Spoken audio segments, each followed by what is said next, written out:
հաճախ ասում են, որ ազգային անվտանգության ծառայության միջոցով է ահաբեկում մարդկանց։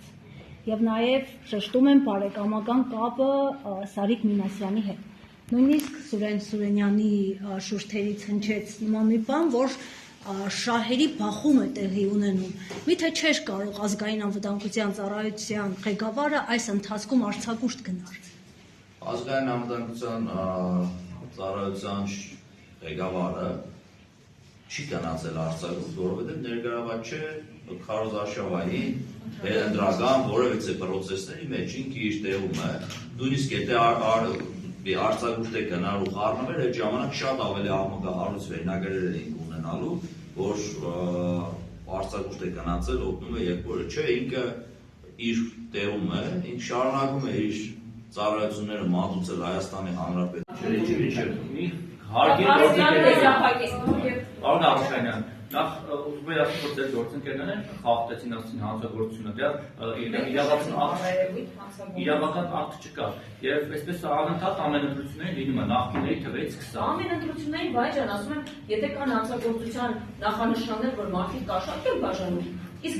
դուք այս երկրում ապրել եք, նախկինում ընտրությունները ոնց են եղել, դա կաշառք։ Վերջին 7 տարում ինչքան տես դեպք եղել է, պիտի բացեմ, ոչ մի իրավական ակտ չկա, որ ինչ-որ մեկ ընտրակաշառքով գնացել նստել։ Ես չեմ ուզում միջամտել քարտակերությանը կամ իրավապահների գործողությանը, դա իրենց տիրույթում է, բայց այդ վերջին 7 տարվա ընթացքում հարգելի բայ, որևէ մեկ ընտրության արդյունքներ չի բողոքարկել, որովհետև քաղաքացիական պայմանագիրը մշտապես անցկացնում է ազատ թափանցիկ ընտրություններ եւ դրա ականատեսը լինելու է դուք նաեւ այստեղ։ Ես ասում եմ այն ամենը ինչ որ իրավապահների տիրույթում է, քաղաքական ուժի մեկնաբանման խնդիրը չէ։ Բայց մեզ համար իհարկե անընդունելի է, որ որևէ քաղաքական ներգործություն ճնշում է իրականացվում քաղաքացու վրա։ Մենք 2018-ին քաղաքացուն վերադարձրել ենք իր ընտրելու իրավունքը, որտեղ եթե քաղաքացին չի ընտրում, վաղը չի կարող պահանջել։ Այդ թվում ձեր կողմից քաղաքական ներգործություն։ Իհարկե, ազատ եւ թափանցիկ ընտրություններ, կարծում եմ դա այն ամենը, ինչ ուզում եք եւ մենք, եւ դուք այս հարցում միակարծիք եք։ Շնորհակալություն։ Այս ասուլիսի ընթացքում կարմիրների նման լինում էր այն պետք է օրենքի դերակատարությունը ժողովրդավարի երկիրենք է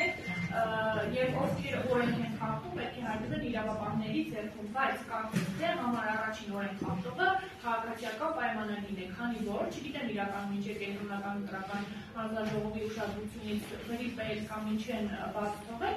Սարիկ Մինասյանը ըստ ընտրական օրենսգրքի 75-րդ հոդվածի լինելով համայնքի պաշտոնակատար չէր կարող առաջադրվել Գյումրու քաղաքապետի թեկնածու։ Նախ դուք պարոն Արուշանյանը զարմանում է, ես խփում եմ անում օրենքին։ Ինչպես եք այս ամեն ինչը մեկնաբանել, եթե սա օրենքի երկիր է, օրենքի գերակայություն է եւ նաեւ խնդրեմ նշեք, թե Սարիկ Մինասյանի քաղաքապետի պաշտոնակատար հանրությունից հետո քանի սպորտ դպրոցի տնօրեն է ազատվել աշխատանքից։ Ցավոք սրտի երկու հարցի հասցեատերներ մենք չեն, որովհետև ես ոչ ընտրական հանձնաժողովի մամլոխոսնակն եմ, առավել ևս ոչ պարոն Մինասյանի։ Եթե գործընկերները տեղեկատվություն ունեն, թող այդ ամենը իրականացնեն, բայց ես վստահ եմ, որ եթե օրենքի խախտում լիներ, թեկնածուին չեն գրանցի։ Կարող է խախտում անել կենտրոնական ընտրական հանձնաժողով եւ ստանալ պատասխանը։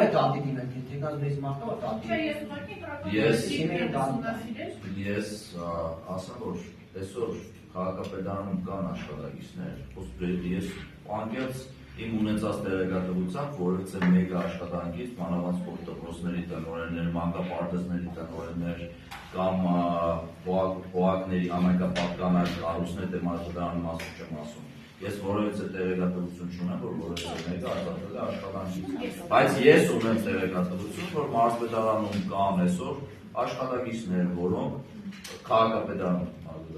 քաղաքապետարանում կան աշխատակիցներ, որոնք ակնհայտորեն ոչ թե ծածուկ կամ բան ակնհայտորեն դեմ են արտահայտում, քարոզչություն են անում այլ տեխնոլոգիաների օգտին,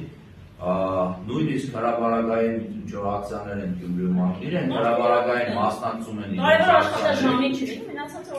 իրենց ակցիաներին, մենք այդտեղ որևէ ազդեցություն է աշխատակիցների հանդեպ, որ նույնիսկ էլ եմ ասում, որոնք հրապարակային ակցիաներին մասնակցում են դեմ քվեարկությունների ինչեր չգիտեմ, ինչեր կազմակերպված, այդ ակցիաներին են մասնակցում, այստեղ բերել բռնաճնշումներ վերագրել մի քաղաքական ուժի, որը երբ ամենաժողովրդավար եւ ամենալեգիտիմ իշխանությունն է, իրականում փաստերով են խոսում, հստակ ասում են, կան ձայնագրություններ, կան մարդիկ, որոնք այսօր համայնքապետարանի աշխատակիցներ են, որոնք զբաղվում են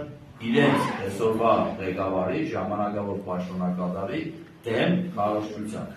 այդտեղ որից է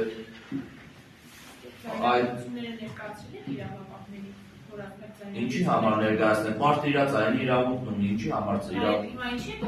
դե օգտագործում են, որովհետև ասում են մանկապարտեզի յուրաքանչյուր ազատ է իր քաղաքական հայացքով, կարևորը աշխատաժամին չլինի դա։ Ես Ժորժ ջան, մեկ էլ վերջում կուզենամ էլի եւս մեկ անգամ խնդրել օրդորել մեր բոլոր գյումրեցիներին, մասնակցեն ընտրություններին, իրենց իրավունքն է,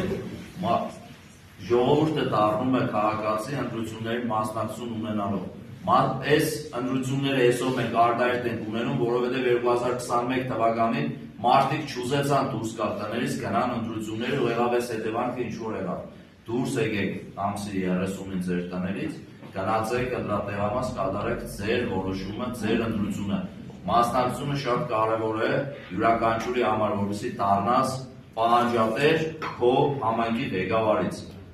Բոլորին ցանկանում եմ լավ մարտի 30, անփորձակ, հանգիստ ընտրություն